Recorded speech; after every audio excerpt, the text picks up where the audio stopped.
Hello and welcome to SSI News on Location. I'm Shelby Raymond. And I'm Danny Peterson. You know, they say all good things come to an end. However, for this good thing, it's going to keep on going. During the first week of SSI, the Sports Challenge, one of the most beloved events here at SSI, both metaphorically and literally passed the torch onto the greater, grander SSI Games.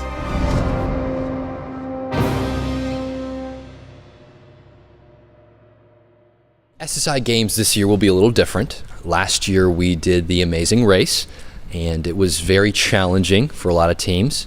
Although I will say most of the teams from last year have managed to complete the race, which we're quite excited about. There's only a few teams still remaining. But this year what we're looking to do is more of an Olympic-style feel where all the teams will be competing against each other, and it'll be a real spirit of patriotism and just sport and having a lot of fun. Well, the purpose of the SSI Games is so that tributes will have a chance to have fun, to represent their home districts, and just really meet people from other places around the Michigan. Well, SSI students should expect a lot of fun, a lot of running, a lot of athleticism. It's sort of a combination of the Hunger Games and Quidditch and Calvin Ball, so you really don't know what to expect. There's a mix of traditional and non-traditional sports, but I want to ensure that safety is something we take very seriously. Very seriously, and it's something that students should wear athletic shoes.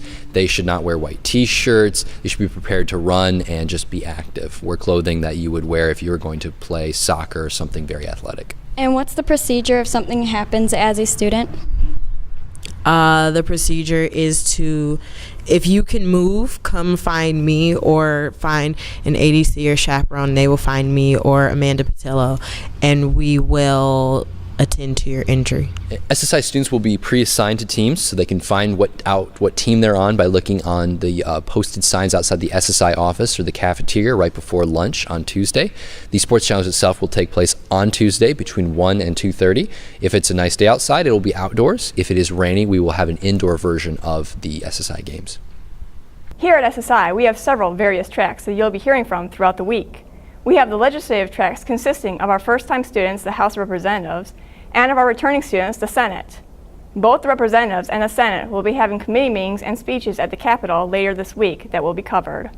We also have the advanced judicial tracks, the mock trial students who will be serving for either the prosecution or defense of a trial, and the moot court students who will be arguing an appellate case before the Court of Appeals. Thank you, Shelby, for that report. That's going to do it for us here at SSI News on Location. I'm Danny Peterson. And I'm Shelby Raymond. Good night, everyone.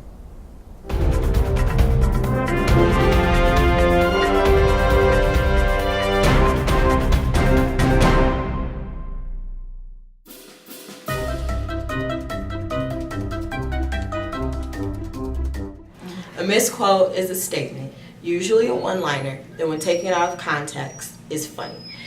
Part of it being funny is the sentence itself is hilarious, but most people weren't there, so they don't know what was going on, but it's still funny. Here is an example of things that are not misquotes. If I had long hair, I'd be pulling it out right now. I have a noodle arm. Girls act like girls. I didn't drink tea until I started watching Downton Abbey, which is extremely unfortunate. That's confuzzling. And this is what I, the editor, will do to things that are not misquotes.